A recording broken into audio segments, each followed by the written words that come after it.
Welcome to the critique. Today we're looking at material covering the really tragic death of travel influencer Anunay Sood in Las Vegas, and the lack of detail from the police. Right, and diving straight in, I think the material's strong on the basic facts, but the structure, it kind of holds it back initially. The main point here is the overall flow of the article diminishes the immediate impact of the story by delaying the introduction of Anunay Sood's impressive profile and subsequent loss. Yeah, I see that. The current flow is like death announced, mystery hinted at, then police say very little, then his last Instagram post, and then we find out who he actually was, his significance. Exactly, and that's the weakness. If you don't already know Anunay Sood, waiting until deep in the piece to learn he's a huge Indian travel influencer, 1.4 million followers, Forbes India multiple times. 2022, 23, 24, yeah. Right. By delaying that, the actual weight of the tragedy doesn't hit you up front. It reduces the initial hook for someone unfamiliar with him. Okay. But isn't there a risk, though? If you lead with too much biography, do you dilute the shock value, the sudden death in Vegas angle? I don't think so, not if it's done concisely. The suggestion really is just to resequence, state the fact he died, and then immediately establish who died, the scale of the figure. Right after the fact of death. Yes, before you even get to the police statement. Knowing who this person was makes the police silence and the Vegas setting, frankly, much more intriguing, doesn't it? Okay, yeah, that makes sense. So concretely, maybe move that paragraph about Forbes, the follower count, maybe Net Geo India feature too. Move it right up. Maybe second or third paragraph. Precisely. Establish the who, this major public figure, right away. Then the what, the limited police info, lands with much more force. Because we understand the stakes. The mystery feels bigger. Got it. Okay, so point one, resequence for immediate impact by front-loading his significance. Exactly. All right? Now, moving on. Let's talk about that police statement. It's a key piece of information, but maybe underexplored. So, the next point, to elevate this from a simple report of facts to insightful news, the material must provide contextual analysis around the LVMPD's specific classification of the incident as a non-criminal medical report. Yes. The material quotes them saying officers assisted the coroner and took a non-criminal medical report. Which sounds specific. It is specific. And the weakness here is that while the piece uses the quote to build mystery, it doesn't actually unpack what that classification means operationally. Right, it leaves the reader hanging a bit. Like, okay, it's non-criminal medical, but what does that imply? What process does that kick off? Exactly. There's no analytical depth. The reader gets the fact, but no context for what that likely signifies in a situation like this, especially in, a U.S. jurisdiction. Particularly for an international audience or even just folks not familiar with law enforcement jargon. It could mean anything from nothing suspicious to we haven't found anything yet. So the suggestion is straightforward. Bolster the credibility by briefly explaining the typical significance of that phrase. What does non-criminal medical report usually mean when police assist a coroner in a sudden death case? Okay. You don't need to definitively conclude anything, obviously. The investigation is ongoing.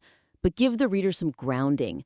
Turn the jargon into something understandable. So, for example, we could add a sentence or two explaining that this often suggests initial responders didn't find immediate signs of foul play. Yes, that's one angle. Or perhaps clarify that this classification is usually preliminary, pending the full coroner's investigation and toxicology, perhaps? Exactly. Explore the procedural implications.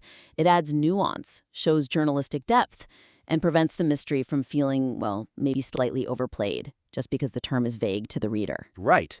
It grounds the reporting in procedure, not just speculation. Okay, good point. Contextualize the police terminology. Okay, third point. This one feels like it's about tone and emotional impact.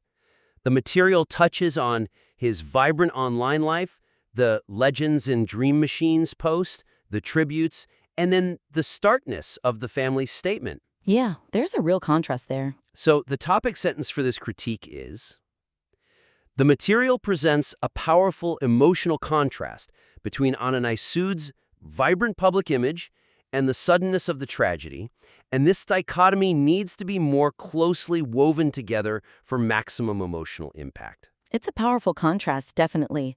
You've got this incredibly public persona, the Dubai-based photographer, the net geo features, the huge following. Living life very much online. Very much so.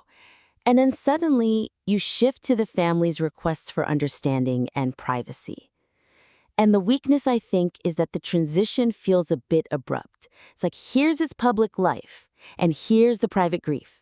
The connection, the tension between those two isn't explicitly drawn out. It feels like two separate blocks of information, rather than sort of one flowing emotional arc. Yeah, a bit jarring. It states the facts of both sides, but doesn't quite connect them thematically to heighten the impact. So how do we bridge that? How do we link the guy posting about dream machines with the family asking people not to gather near their home? Well, the suggestion is to use his public success as the setup for the private grief. Don't just state them separately. Connect the dots. Structure the pacing so that the sheer scale of his public life, the 1.4 million people watching him directly, underscores the intensity and the necessity of the family's plea for privacy. Ah, okay. Use one to amplify the other. Exactly. The vastness of his audience makes their need for solitude even more poignant. So, concretely, maybe when introducing the family statement explicitly reference the public nature of his life. Something like, for a man who shared so much of his life with 1.4 million followers, the family's final request was a stark retreat into privacy. Yes. Something along those lines. Frame their plea for privacy as the counterpoint to the life lived on display. Mentioning their specific requests to avoid gathering crowd near personal property becomes much more powerful when juxtaposed directly against the scale of his online crowd. It heightens the sense of loss, the vulnerability, the sudden shift from public figure to private tragedy. Precisely. It makes the emotional core of the story resonate more deeply. Okay, that's a really strong point. Weaving that contrast together more intentionally. Yeah, I think it would add a lot. Great. So just to recap the main feedback points for the listener.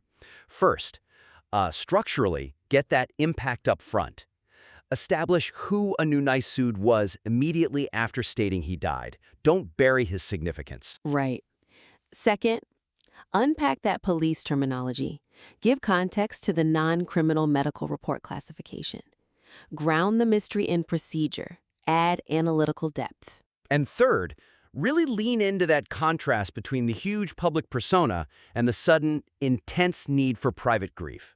Use the scale of his online life to amplify the poignancy of the family situation. Weave those two threads together more explicitly. Absolutely.